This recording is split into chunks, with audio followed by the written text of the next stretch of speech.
আমি যতটুকু জানি আপনি কিন্তু পাশে আপনার যে চেম্বার, আপনার এই চেম্বারের অপোজিট সাইডে কিন্তু একটা স্কুল আছে, মুসানগর ল্যাবরেটরি স্কুল।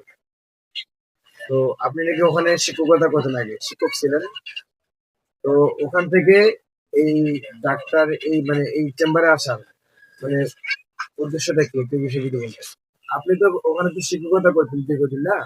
তো ওখানে দীর্ঘদিন শিক্ষকতা করার পর স্কুল বাদ দিয়ে আবার এদিকে আসার কারণটা কি, এই বিষয়ে যদি একটু বলতেন। আসলে এই এলাকার আসার পর আমি এই এলাকায় 2008 সালে 10ই অক্টোবরে আমি এখানে পা দিয়েছি। সর্বপ্রথমে আমি এখানে আসার উদ্দেশ্যটাই হচ্ছে আমি এই ফার্মেসির ব্যবসায় করব।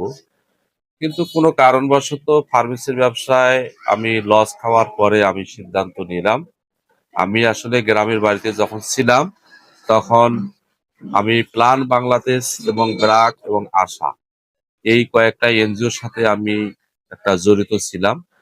অল্প সময়ের মধ্যে সেখানে বিভিন্ন ধরনের প্রশিক্ষণ দেওয়ার পর আমি এই মানে শিক্ষক পেশাটায় আমাকে খুব ভালো লাগতো। তাই আমি পাশাপাশি চিন্তা ভাবনা করলাম যে আমি শিক্ষকতার পাশাপাশি এই ফার্মেসির ব্যবসাটা চালিয়ে যাব। কিন্তু আসলে তখন আমি এই আসার পরে কোনো জায়গায় এই এলাকাটা ছিল একটা খুবই অবহেলিত এলাকা, গ্রাম্য এলাকা। জি। এই এলাকাটায় আসার পরে কোনো এই ধরনের কিন্ডারগার্টেন স্কুল না থাকার পরে আমি এখান থেকে এই Sholdubi Johura Begum and pre cadet and high স্কুলে আমি সহকারী শিক্ষক হিসাবে প্রায় 2 বছর কাজ করেছিলাম। করার পর ওখান থেকে আমি চিন্তা ভাবনা করলাম যে এই এলাকায় কিছু করা যায় কি।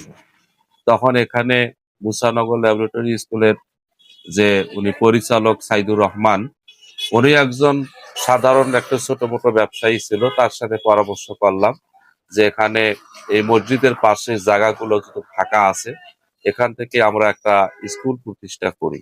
জি। তখন সেই স্কুলটার নাম দেওয়া হয়েছিল বেগম আঞ্জুমান আইডিয়াল স্কুল।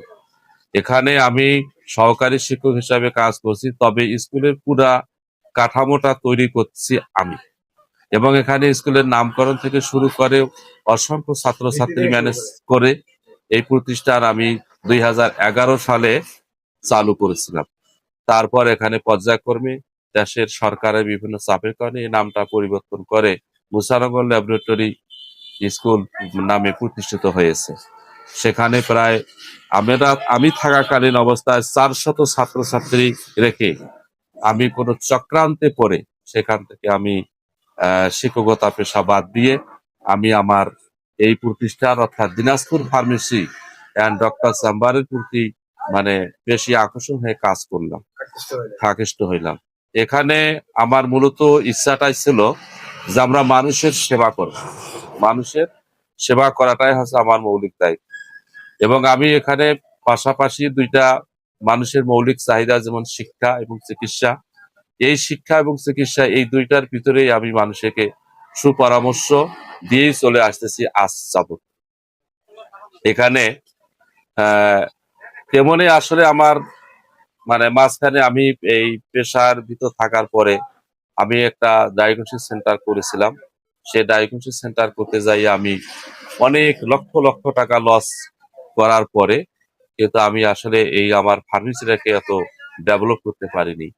তারপরও আমি যতটুক মানুষ আসে আমি চেষ্টা করেছি তাদের সেবা করতে। আরেকটা বিষয় হচ্ছে, আপনি এর আগে কিন্তু রাস্তাঘাটে যারা অ্যাক্সিডেন্ট করছে বা মর্মান্তিক কোনো দুর্ঘটনা যদি এরকম পতিত হয়েছে, তো আমি যতটুকু শুনছি আপনি এখান থেকে আপনি মানে ওখান থেকে তাদেরকে নিয়ে এসে আপনি প্রাথমিক চিকিৎসা মানে ফ্রি হিসাবে দিছিলেন। তো এই বিষয়টা আগের তুলনায় এখন আপনি কতটুকু করতে পারতেছেন এই মানবিক কাজটা, একটু যদি এই বিষয়ে বলেন।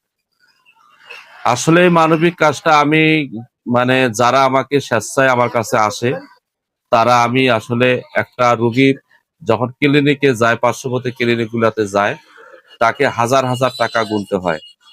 আর আমি এটাকে নিজ হাতে বেশ সুন্দর করে ড্রেসিং মেশিন করার পর এবং খুব ভালোভাবে পরিষ্কার পরিচ্ছন্ন করে পরে আমি সেখানে নিজে যেটা সেলাই করার প্রয়োজন হলে সেলাই করে দেই।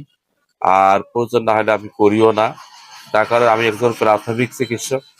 আসলে আমার মানে আমি এলএলবি ব্যবসা ক্লোজ করে সামান্য আমি হাতের কিছু কাজ জানি, সেটা আমাদের শ্রীবন্দর উপজেলা স্বাস্থ্য কমপ্লেক্স থেকে আমার এই শিক্ষা নেওয়া। আর সেখান থেকে আমি যতটুকু অর্জন করেছি, আমি সেলাই কাটা এবং সেলাই করা, তারপর মানে টিউমার, এই ধরনের কাজগুলো আমি নর্মালি মানে ওটি কাজগুলো আমি করতে করি। এবং সেগুলা যারা আসে, আমি চেষ্টা করছি আমার সাধ্য মতনই আমি অল্প টাকায় সে কাজগুলো আমি করে যাচ্ছি, তবে এখনো করে যাইতেছি। তবে আগের তুলনায় এখন মানে কতটুকু বাড়ছে? তবে আগের তুলনায় এখন বর্তমানে যারা আসে, ইনশাল্লাহ তাতে আমি চলতে পারি। এবং আগে তো কোনো মাল সামানা ছিল না, এখন দোকানে এখন মোটামুটি অনেক মাল সামানা আছে।